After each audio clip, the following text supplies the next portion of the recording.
Funny moments എല്ലാം രസമാണ്, ഫണ്ണാണ്. Tension ഉണ്ടോ? ഇല്ലല്ലോ. അപ്പൊ ഞാൻ ചോദിക്കാൻ പോവാം. ടെൻഷൻ അടിക്കുമ്പോ പേടി, അങ്ങനത്തെ കാര്യങ്ങൾ. എനിക്ക് ഹൊറർ പടങ്ങളൊക്കെ പേടിയാണ്. പള്ളിയിൽ അങ്ങനെ ഏതെങ്കിലും ഒരു റാഫേൽ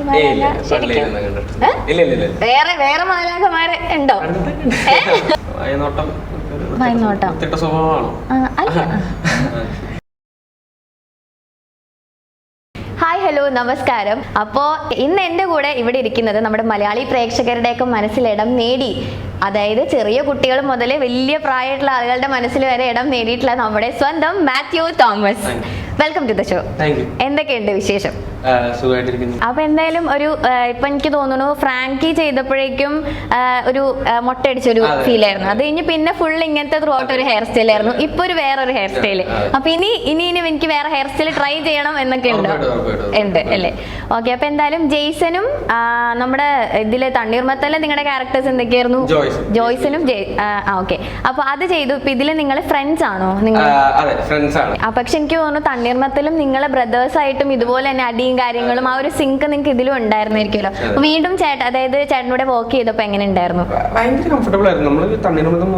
തണ്ണീർമത്തലും പക്ഷെ അധികം നിങ്ങൾക്ക് ഒരു സീനൊന്നും ഇല്ലെങ്കിലും പക്ഷെ ഭയങ്കര ഒരു കണക്ഷൻ ഉണ്ടായിരുന്നു.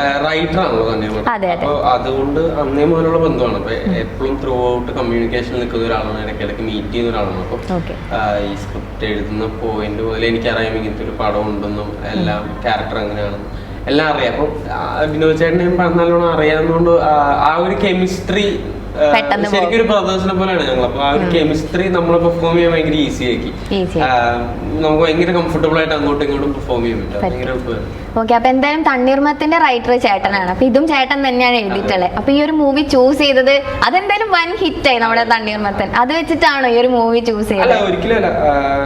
അതിന് ഹിറ്റ് ആയതിനൊക്കെ ഉപരി വിനോദ് ചേട്ടൻ എഴുതുന്ന ഒരു സാധനത്തിന്റെ പാട്ടാകണം എന്നുള്ളത് വളരെയധികം ആഗ്രഹമുള്ള ഭയങ്കര സന്തോഷം തരുന്ന ഒരു കാര്യമാണ്. പിന്നെ അത് മാത്രമല്ല ജോമോൻ ചേട്ടൻ ക്യാമറമാൻ, ജോമോൻ ചേട്ടനാണ് പ്രൊഡക്ഷനും ക്യാമറയും, പിന്നെ വിനോദ് ഷൊർണൂർ, ഷമീർ എഡിറ്റർ.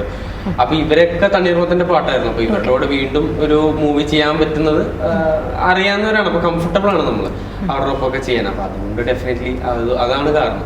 ഓക്കെ. അപ്പൊ ഇപ്പൊ ലിജോ മോൾ ആണെങ്കിലും നമ്മളെ പോലെയൊക്കെ തന്നെ സ്റ്റാർട്ടപ്പ് ആയിട്ടൊക്കെ വന്ന് പക്ഷെ വീണ്ടും ഭയങ്കര ഒരു ഹിറ്റായി അവാർഡൊക്കെ വാങ്ങി. അപ്പൊ ചേച്ചിയുടെ വർക്ക് ചെയ്തപ്പോ എങ്ങനെ ഉണ്ടായിരുന്നു? ഭയങ്കര കംഫർട്ടബിൾ ആയിരുന്നു. എനിക്ക് സീൻസ് കുറവാണ്, പക്ഷെ നമ്മള് ഷൂട്ടിംഗ് ഡേയ്സ് ഉണ്ടായിരുന്നു. ഒരുമിച്ച് കുറെ കണ്ടു, സംസാരിച്ചു. ഭയങ്കര ഡൗൺ ടു എർത്ത് ആയിട്ടുള്ള ഒരു പേഴ്സൺ, ഭയങ്കര കൗണ്ടറാണ്.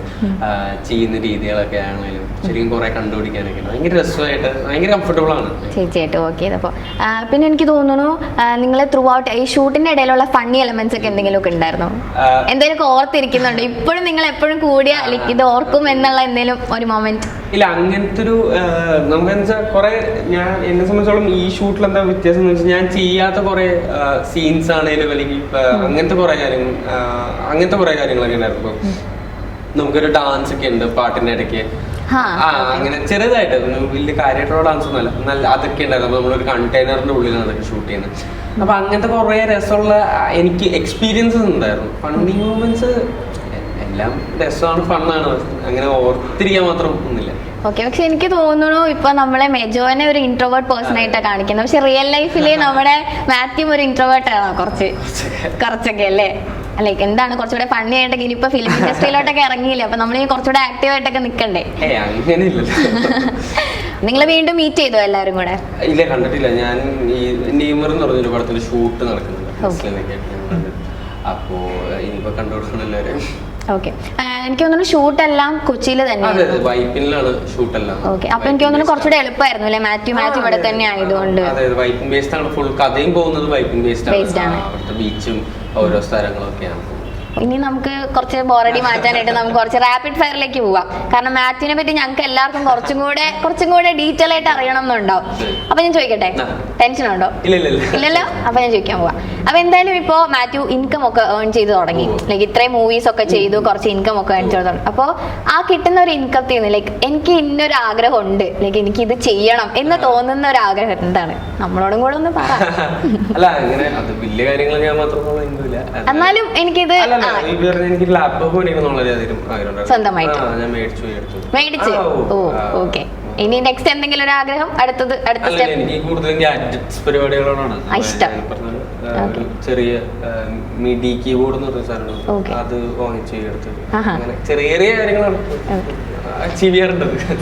ഓക്കെ, അപ്പൊ അടുത്തത് ജോ ആൻഡ് ജോയിലെ ടെൻഷൻ അടിക്കുമ്പോഴുള്ള മാത്യുവിന്റെ ഒരു മാനസികാവസ്ഥ ഉണ്ടല്ലോ, അത് റിയൽ ലൈഫിൽ വന്നിട്ടുണ്ടോ? ഇല്ല, സത്യം പറ. ടെൻഷൻ അടിക്കുമ്പോ അപ്പൊ എന്താ തോന്നുക? ടെൻഷൻ അടിക്കുമ്പോ പേടി, അങ്ങനത്തെ കാര്യങ്ങളൊക്കെ. ഇല്ലില്ല, വിറവൊന്നുമില്ല, പേടി നോർമൽ എല്ലാവർക്കും. ഓക്കെ, മാത്യുവിന് പേടി എന്തിനോട്? ആരെങ്കിലും ചോദിച്ചു കഴിഞ്ഞാൽ മാത്യു തോമസിന് പേടി എന്തിനോട്? എനിക്ക് പറഞ്ഞേ പറ്റൂ. എനിക്ക് ഹൊറർ പടങ്ങളൊക്കെ പേടിയാണ്. അതെ, എനിക്കിപ്പോ ലൈറ്റ് ഉണ്ടെങ്കിൽ പോലും ചിലപ്പോ കാണാൻ കുറച്ച് പേടിയുണ്ട്. ഓക്കെ, അപ്പൊ ജോയില് മറ്റേ രാത്രിയിൽ വേറെ കാണാൻ പേടിയൊന്നുമില്ല, ഹൊറർ പടങ്ങൾ കാണാനാണ് പേടി. ഓക്കെ, അല്ലാതെ പാറ്റി പല്ലി അങ്ങനെയൊന്നും അങ്ങനെ പേടി. ഓക്കെ, മാത്യുവിനെ കുറിച്ച് കേട്ടിട്ടുള്ളൊരു റൂമർ? ഞാൻ റൂമറൊന്നും കേട്ടിട്ടില്ല, ഇതുവരെ ഒന്നും കേട്ടിട്ടില്ല. ഞങ്ങള് വളരെ നല്ല പയ്യനാ അല്ലേ? കേട്ടിട്ടില്ല. അതെ, ഇനി ചോദിക്കാനുള്ള ക്വസ്റ്റ്യൻ കുറച്ച് ശ്രദ്ധിച്ച് കേട്ടോ. അതായത് നമ്മുടെ മെജോ ജീനെ കാണുമ്പോഴേക്കും റാഫേൽ മാലാഖയെ പോലെ എനിക്ക് അവളെ തോന്നിയടാ എന്ന് പറയുന്നുണ്ട്. പള്ളിയിലൊക്കെ പോവാറില്ലേ? അപ്പൊ പള്ളിയിൽ അങ്ങനെ ഏതെങ്കിലും ഒരു റാഫേൽ മാലാഖ ശരിക്കും വേറെ മാലാഖമാര് ഉണ്ടോ? സിംഗിൾ ആണോ അതോ കമ്മിറ്റഡ് ആണോ? സിംഗിൾ ആണ്. ഓക്കെ, ഇനി ഞാൻ കേട്ടിട്ടുണ്ട് മാത്യു ഇന്റർവ്യൂസിലൊക്കെ കുറച്ച് എന്താ പറയാ, കുറച്ച് അതായത് സോഷ്യൽ മീഡിയയിൽ അത്ര ആക്റ്റീവ് അല്ല എന്ന് കേട്ടിട്ടുണ്ട് പൊതുവെ. ഞാൻ ഏതോ ഇന്റർവ്യൂ ഒക്കെ കണ്ടപ്പോ. പക്ഷെ ഏറ്റവും കൂടുതൽ ടെക്സ്റ്റ് ചെയ്യുന്ന ആരോടാ? എന്തായാലും ഒരു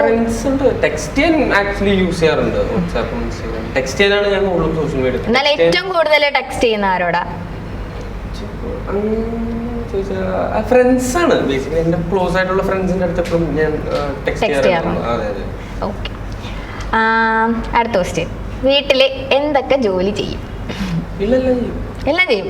എന്തൊക്കെ ചെയ്യുന്നു? കുക്ക് ചെയ്യും, അടിച്ചുവാരി തുടയ്ക്ക. ആരാ ഉള്ള സിബ്ലിംഗ്? ആരാ?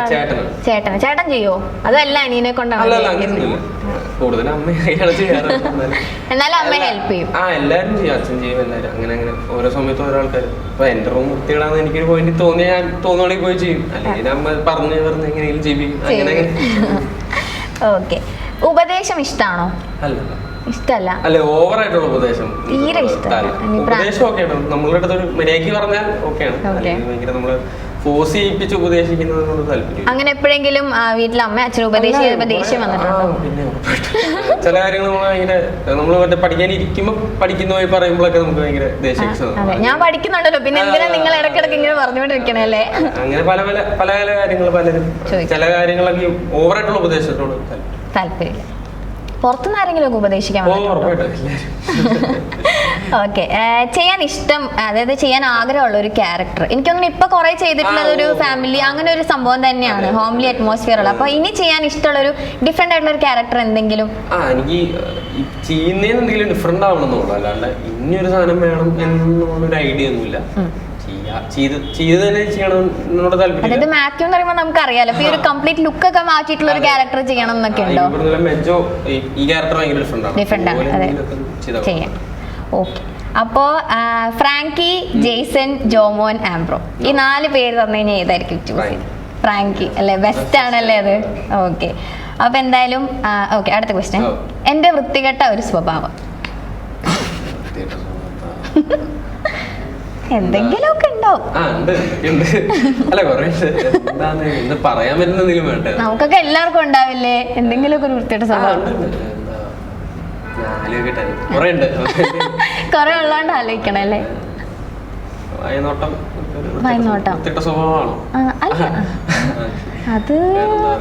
അത് കോമൺ ആയിട്ട് എല്ലാവരും ചെയ്യുന്നുണ്ടല്ലോ. എന്നാലും ഒന്നുകൂടെ പറ. ഓക്കെ, ഇനിയിപ്പോ ലൈഫിൽ ഒരു സെക്കൻഡ് ചാൻസ് കിട്ടുകയാണ്, ലൈക്ക് എന്തെങ്കിലും ചെയ്ത കാര്യങ്ങൾക്ക് വേണ്ടി തന്നെ ഇനി ഒരു സെക്കൻഡ് ചാൻസ് കിട്ടുകയാണെങ്കിൽ എന്തായിരിക്കും ചെയ്യാ? അങ്ങനെ റിഗ്രറ്റ് ഒന്നുമില്ല, ഞാൻ ചെയ്തതൊക്കെ ഓക്കെ ആണല്ലേ? ഓക്കെ, അപ്പൊ എന്തായാലും ഇത്രയൊക്കെ ഉള്ളൂ എന്റെ ക്വസ്റ്റ്യൻസ്. ഞാൻ റാപ്പിഡ് ഫയർ എന്നൊക്കെ പറഞ്ഞപ്പോ ഞാൻ ഭയങ്കര സംഭവമായിട്ടൊക്കെ കൊണ്ടുവന്നത് മാത്യുവിന് ഭയങ്കര. അപ്പൊ എന്തായാലും വായ്നോട്ടം ഉണ്ട്, എല്ലാരും മനസ്സിലാക്കോളാം. എല്ലാവർക്കും ഉണ്ട്, ഞാനും നോക്കാറുണ്ട്. അല്ല, പൊതുവെ പെൺകുട്ടികളെ തന്നെയാണ് വായി നോക്കുന്നതെന്ന് പറയുന്ന ഒരു കൺസെപ്റ്റ് ഉണ്ട്, അതിനോട് യോജിക്കുന്നുണ്ടോ? നിങ്ങള് ബോയ്സ് കൂടുതൽ പെൺകുട്ടികളെ വായി നോക്കും, പക്ഷെ ഗേൾസ് കൂടുതലും ഗേൾസിനെയാണ് നോക്കുന്നതെന്നാണ് പൊതുവെ പറയുന്നത്. അത് തോന്നുന്നുണ്ടോ? ഓക്കെ, അപ്പൊ എന്തായാലും അടുത്ത മൂവി നെയ്മർ, അത് എന്നാണ് റിലീസ്? ഓക്കെ ഓക്കെ, നിങ്ങൾ തമ്മിൽ ഭയങ്കര ഒരു ബോണ്ടാണല്ലേ, കുറെ മൂവീസ് ആയി ഇപ്പൊ നിങ്ങൾ തമ്മിൽ ചെയ്യുന്നത് സിനിമയാണ്. എപ്പോഴും വിളിക്കാറൊക്കെ ഉണ്ടോ നിങ്ങൾ തമ്മിൽ? ഇപ്പൊ കഴിഞ്ഞൊരു 45 days ആയിട്ട് നമ്മൾ ഒരുമിച്ചാണ് ഷൂട്ടിന്റെ ഭാഗമായിട്ട്. അല്ലേ കോണ്ടാക്റ്റിലുള്ള ഒരാളെന്നെയാണ്. ഇപ്പൊ ഷൂട്ടിനൊക്കെ പോകുമ്പോ ആരെ കൂടെ ഉണ്ടാവും? ആരെങ്കിലും ഉണ്ടാവും? തനിയെ പോവാറല്ലേ? ഓക്കെ, അപ്പൊ എന്തായാലും all the very best. Okay, thank you.